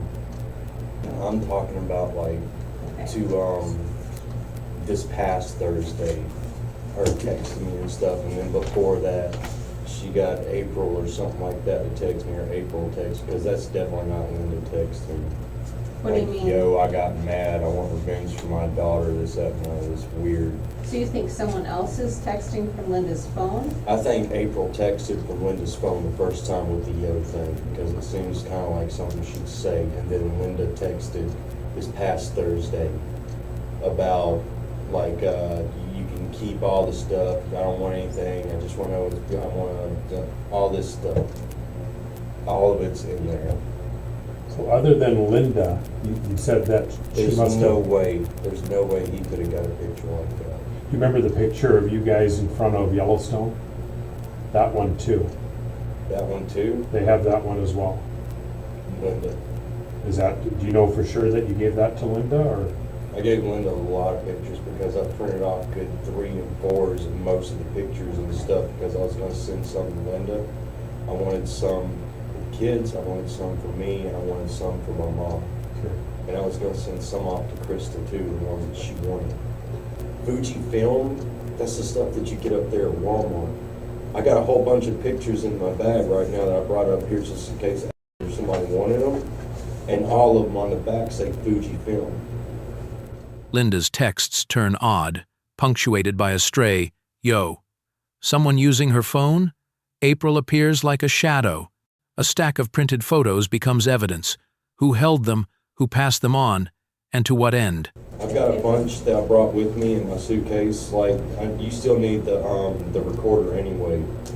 I can give you some of those, but there's no way in hell or heaven or any freaking where else that Richie could have possibly gotten that picture, unless Linda. That's the only way. That's the only way I can think of. And her and him have been kind of chummy up until he got arrested.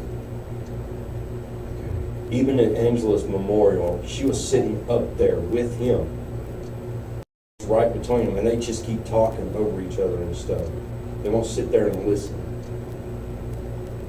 So the text message that starts yo, that's the one where you think That's it's April. I'm almost like, I'm 90% sure that's April. The next one after that, that is Linda. That's gotta be.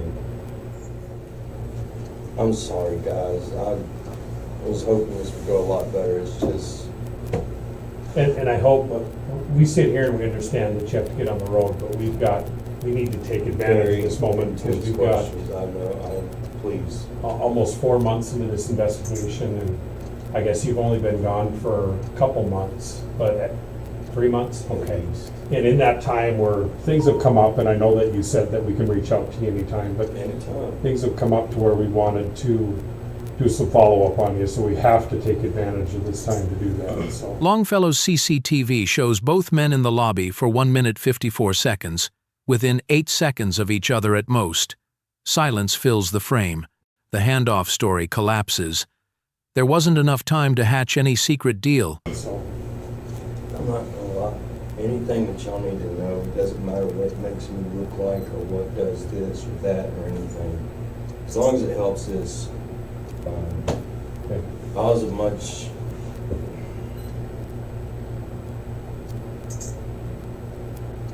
I was just...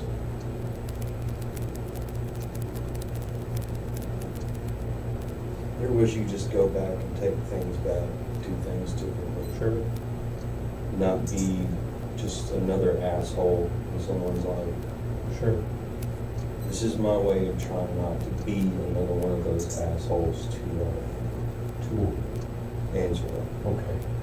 To make sure that I'm doing something for her. It's not because it's for somebody else or anything like that. It's for her. We came across a message, and I can't remember exactly what message it was, but it was a conversation between Angela and your mother, where she said, you know, I'm thinking about leaving him. Oh yeah, all the time. You She know- used to tell me, she used to call my mother up because she knew it'd get to me. There wasn't really too many ways that she could get to me after, you know, things. I could kind of figure out what she was doing and stuff. Because her biggest thing was like words. You say words, but you can't take them back. My biggest thing was actions. Actions you can't take back, that kind of stuff. So we'd always play off of that stuff and get into arguments and everything, just to get the other one riled up or just pick them off. It's kind of like trench warfare stuff. It's stupid crap. Did you ever worry about her? And I know what you're talking All the about. People in If I didn't care relationships. about her, I wouldn't have worried about her leaving or anything like that. And that was always the thing that always made me come back and just kind of shut up about something. So you never worried about that? You knew it was just talk? I think deep down I knew it was just talk, but I think I was also scared to lose her. Like, you could tell with some of our earlier fights, there was like a guide there because of some of the crap that happened and everything, but it never went over a certain limit or level. And with her, she got this thing where whenever we first dated, she wasn't quite the same person as whenever we dated the second time, got kids, and then the third time, this time. Ask me anything, Chris says, voice splintering with fatigue. Sincere or staged? Here, feelings are noise. The path of evidence is the compass. He claims it's for Angela, but the needle keeps swinging back to him. It's not that, it's just,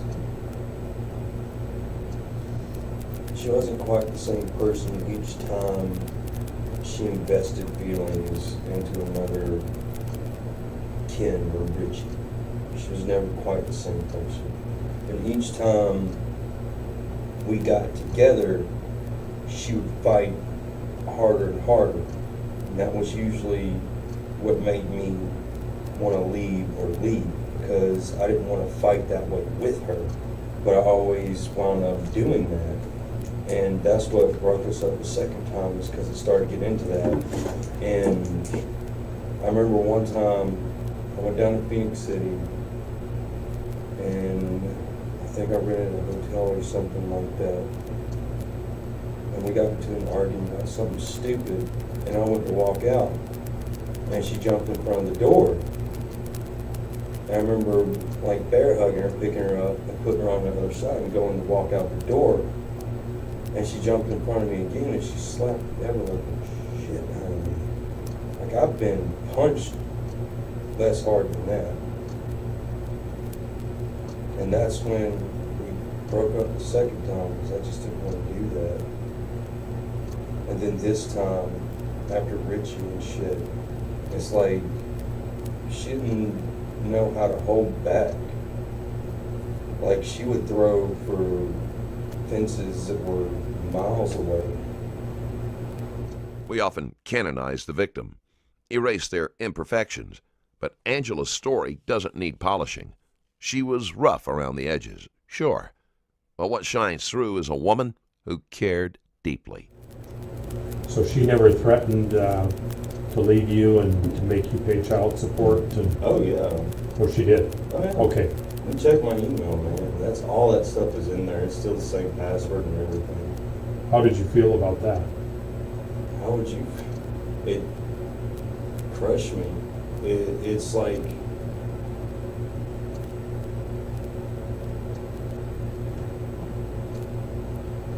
it's not so much as paying child support as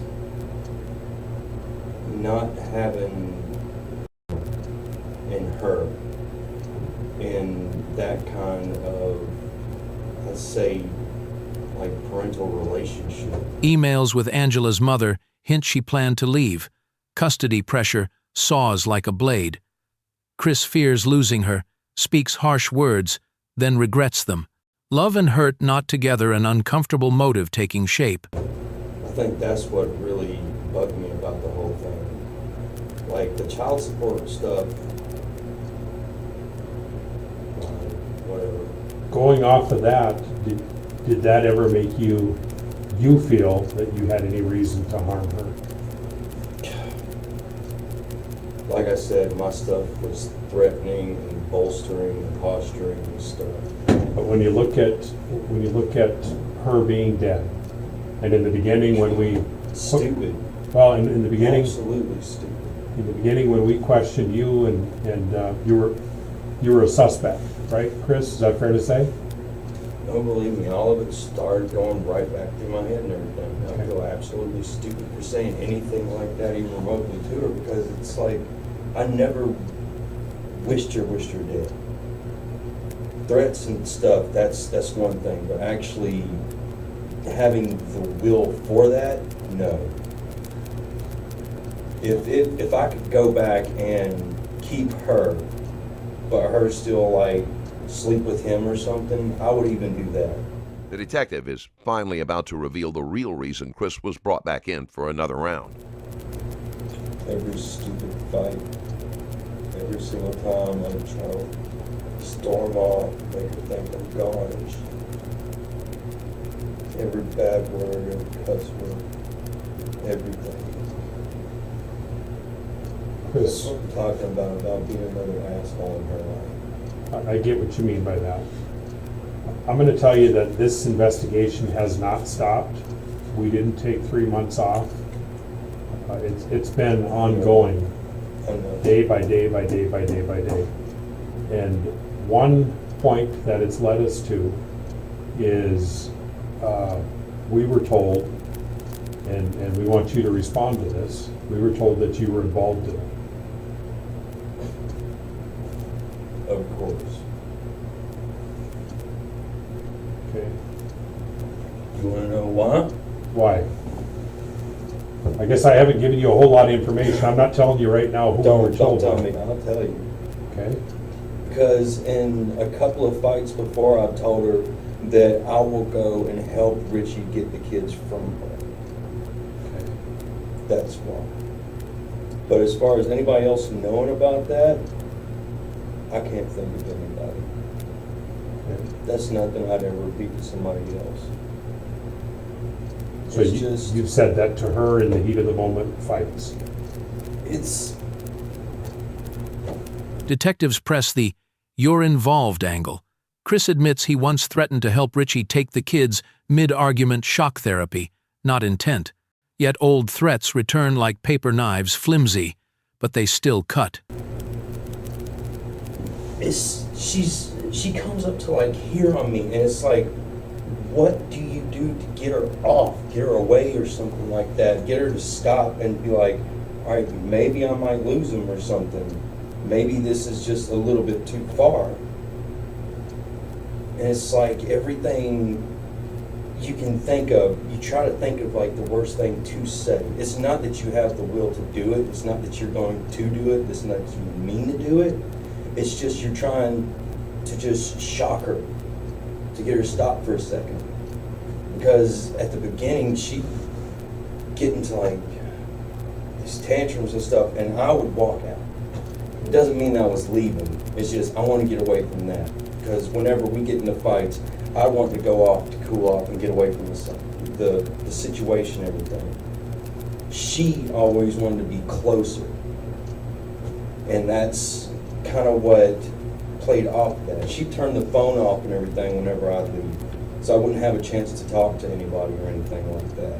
Like the fight I was telling you about whenever I smashed her phone and she clawed my face up and everything. That's why. It's because she would turn the phone off, so I didn't have anybody else. Were those empty threats? Of course. Every single one of them. I've never talked to Richie about any of that stuff. I've never collaborated with him or anything like that. And one of the only few conversations I've ever had with him is about like what she does whenever she's upset, and that's her going off to swing. Whenever it got down to like, she'd call the cops. She didn't have no problem doing that. And there's been like at least 2-3 times she's called the cops and stuff. And the last time was whenever she scratched my face up and everything. Every time she's ever called the cops, I tell the police, whatever she says, that's what happened. Why did you say that? Because I want her to know that I'm on her side. And I want them to know that, you know, whatever she wants done to me, go ahead. Because in your mind, you wanted to stay in a relationship, is that correct to say? Is that why It was never a too low part. There's plenty of times that I should have, like, maybe respected myself at least a little bit and walked away, but it's my brother. If you want to take that if you want to. Hello? I know. Right now, no, I'm fine. I'm just sick. I just threw up.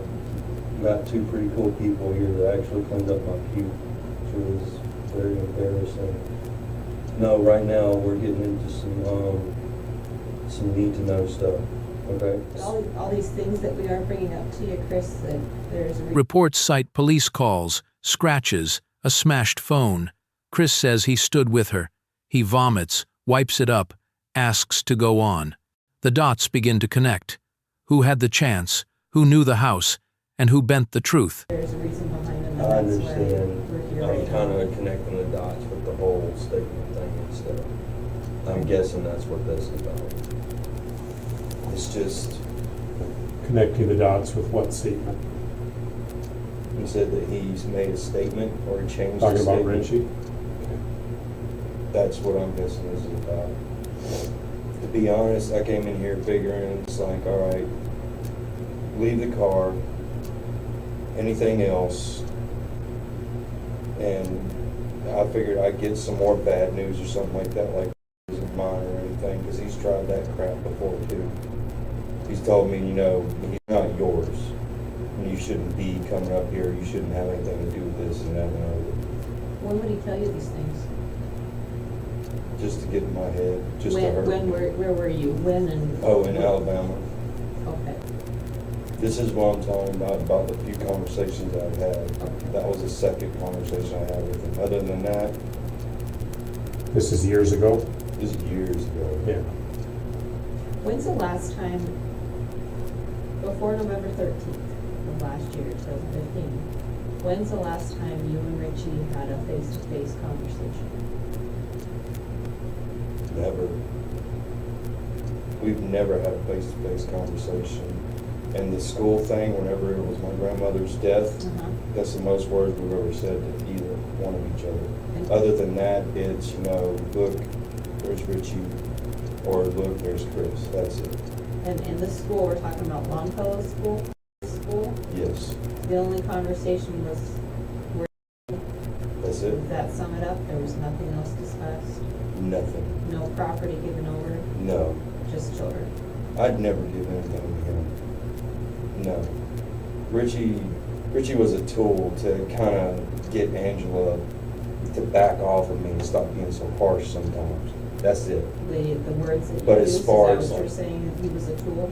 That's it. But as far as like actually collaborating with him or being on his side or any bull like that, no. I mean, if y'all need to, you can take the phone again. Everything that y'all need to know is in there all the way up to whenever we got those. Even if parts of his story don't quite add up, the way he's cooperating is evidence in itself. You talked about mentioning to Angela that in the heat of the moment in your fights that you team up with Richie and That's testify. only like maybe once or twice. It's a major red flag that Chris admits to saying something like that, especially since it lines up perfectly with Richie's version of events. How would Richie get that information? He would. If Richie said that you guys did team up and talked about... I'd say Angela, okay. because Angela was insecure. And the only way that he might even know about that is if she asked him about it or something. If Or she you've ever- probed, yeah. I'm actually referring to the most recent one, you know, Okay. Okay. that one, those text messages where she tells you she's gonna wait till Christmas. Are you remembering those messages, the back and forth between you guys? They weren't fun messages, they weren't friendly, they weren't happy messages. I It mean, was- that's not a lie, it is what it is, but we can't change that, so it is what it is. After that though, was there a point where you both just said, this is our child and Yeah. No, it was before that. Texts, emails, and stuff like that only tell you like a piece of that story. What you don't see is the makeup. You don't see us laying in bed at night talking. You don't see us curled up on the couch talking to each other. Or whenever I would go outside and smoke a cigarette or something like that, she'd come out there with me and put her hands around me and we'd talk and stuff like that. That's the stuff you don't see. Things that kept us together. That, I made peace with it. At that point, it just, what happened with the other one happened. There's nothing to do about it. The only thing to do is just move on from it and just, she sees this as such a good thing. Why can't I see this as a good thing? I'm still stuck on the last one because that's the first time I've ever had a miscarriage.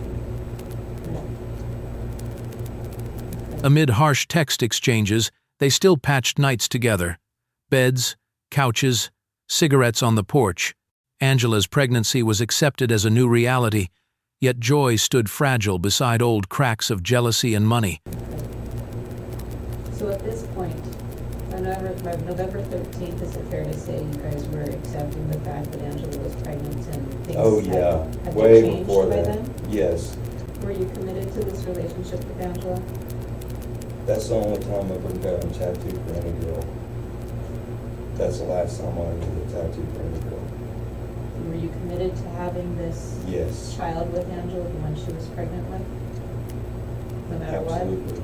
The detectives decide it's time to apply pressure. A little intensity to see if Chris cracks, lies, or slips up. What they get is something far stranger and far more revealing. When we talk about information that we have, and again, we're gonna go over it. And you it's- don't have to tell me why. All you gotta do is ask me and I'll tell you. Well, on that note, if you're assuming it came from Richie, No, not assuming, it's just, you don't have to. well, tell we've me talked to why. other people too. I mean, it's, we put this together and we, as best as we can. And we have information that's given to us. And connect the dots however you feel you want to. But we have information that, obviously, that you and Richie had talked about, formulating a plan and working together, and that on the night that she was killed, Richie picked you up at Walmart. Go Did that watch happen? Walmart tapes and stuff, there's no way in hell. No way in hell. information that we have is that you walked out to 37th Avenue by the automotive, that driveway. 37. You talking about out by Garden Center? Yeah, Garden Center, you know, south, or correction, north of there, the avenue. Uh-huh. It runs out to Broadway and then it runs to the YMCA going the other way. You know, going west. No.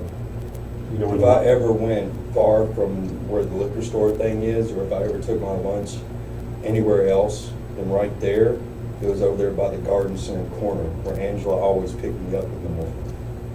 Other than that, I've never been anywhere else around that building or anything.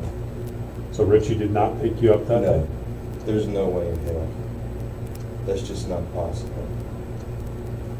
If you really need to, you can take and review the cameras and everything like that. Seriously. Mhm.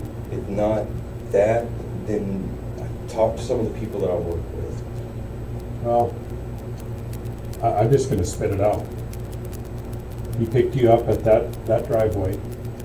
You guys went to Angela's. He went in there with you on his own admission.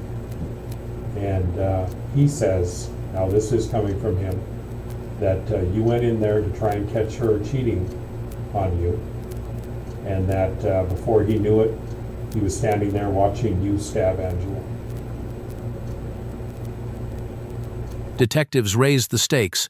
The theory of Richie picking him up at Walmart, going together to catch her cheating.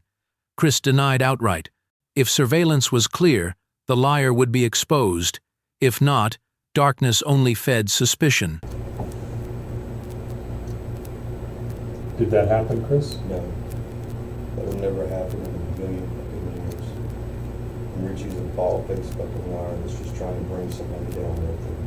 Because I promise you, Linda opened her mouth up and told him about me telling the police that morning to find his ass. Well, There's no way, man. That's not me. I wouldn't do that to her. There's no way. It's not possible. Even, Tell us. No way it's not possible. Tell us. because it's Angela. Okay. We've known each other since junior high. The first interaction with each other, besides like watching each other on the bus and everything like that, was whenever she shoved me and I went to shove her back and I actually accidentally pushed her boob. It's like the first boob I ever touched. And ever since then, it's been nothing but an Angela. Angela's the only girl that I've ever not been able to say no to, or not be able to talk to, or not be able to just be like, no, that's it, it's over with. It's Angela. This is the person that I've been kicking myself in the ass over about not going to Mobile with, or not dragging her to Birmingham with me, because then she wouldn't have been through all this shit. She wouldn't have had to go through all this stuff. It would be mine. It would be mine. Even if they turned out to be different genders and everything.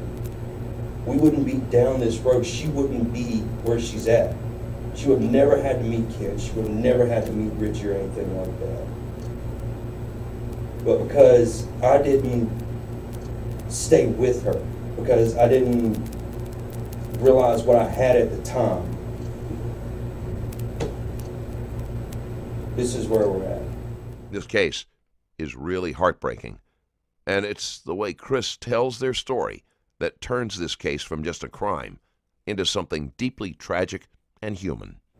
She's a fucking liar. Not just that, but time. Not just time, but the people I work with and shit. Not just the people I work with and everything, but the phone calls and stuff. Why the hell would I call her? Why the hell would I keep calling her if I know that she's already fucking gone and stuff?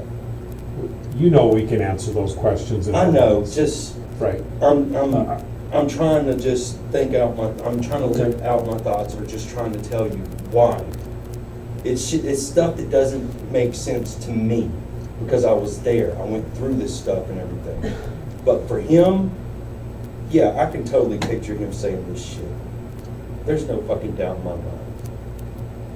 But for me to actually go through something like this, that's not me.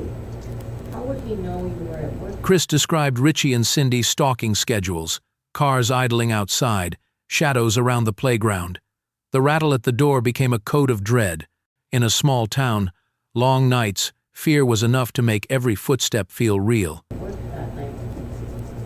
He interrogated the kids every time they went over there. He knew my work schedule and shit because he'd always ask them who's working and who's not. Cindy used to stalk her at her old workplace up there on North Hill to see whenever her work schedule was and everything. He just- Yes. She would show up there at work and watch her go to work, and whenever Angela would get out, she would be there and watch Angela go home and shit. They would stay outside our house and everything. They'd act like they were going to the playground and stuff. Whenever they saw somebody come by the windows and everything, then they'd drive off or they'd just sit there and gawk at us and everything. No, it's very easy for them to do their homework and stuff.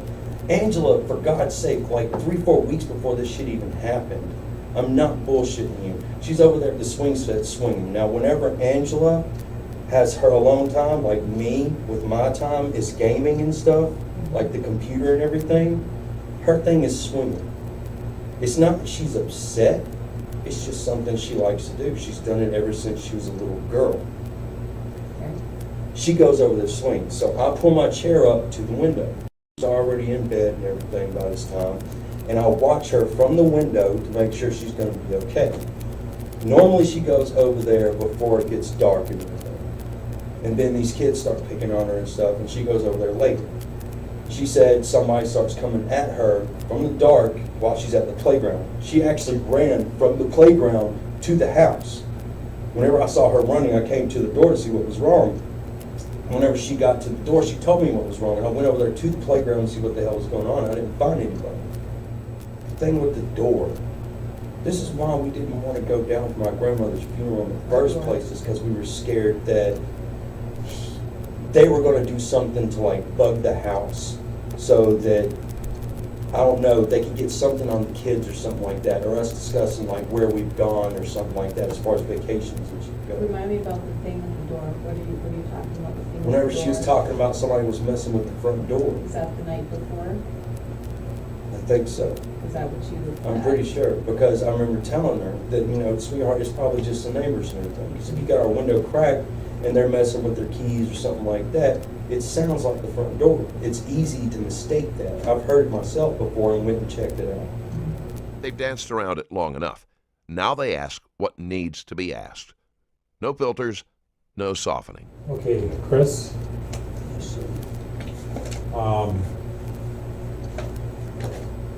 did you kill Angela? Did you have anything to do with her murder? I'm trying to have everything I can do with to help solve the murder, or at least show you. Then came the blunt question, did you kill Angela? His denial burst with memories of youth, pain pouring out. First love turned into hopeless vows, but investigations need proof, not oaths spoken through tears.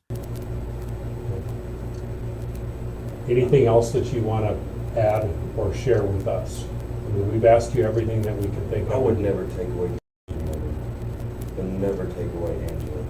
It's just not in me. It really isn't. This is something that's permanent and final. I understand the full weight of that. It's something that I'm still trying to cope with myself and understand all of this. Or at least I'm trying to understand the questions and everything. It is insulting and it does hurt a lot. But I'm trying to understand where y'all coming from. But this is Angela. I know it doesn't carry as much weight with y'all as it does with me saying her name. The memories, high school, everything that goes with her name, everything that encompasses her. You don't understand what that is. And I'm trying to explain it to you. And I'm trying to form it into words. But it's not coming out right. But for it to be even possibly conceivable for me to do this, Chris, to do this to Angela, it's not, it doesn't happen. It's not possible. It's like two physical objects existing in the same space. Doesn't happen. I'm trying to explain it to the best of my ability, and I'm trying to We're convey it. listening. It's just, understand how you can ask, and understand how you can, like, draw the dots and stuff. At least I'm trying to, and it's just, it's Angela. That's it. This is someone who's gonna have to grow up with not being able to know outside of pictures, outside of memories and stuff. He's not gonna know about me and her fights and everything. And I'm gonna try to tell him about the best things about her and me and stuff. And I'm hoping in God they can find me whenever they get old enough. I really do. I'm hoping at least what we gave them in this little bit of time will be enough to actually bring them back later, if not be in their brains.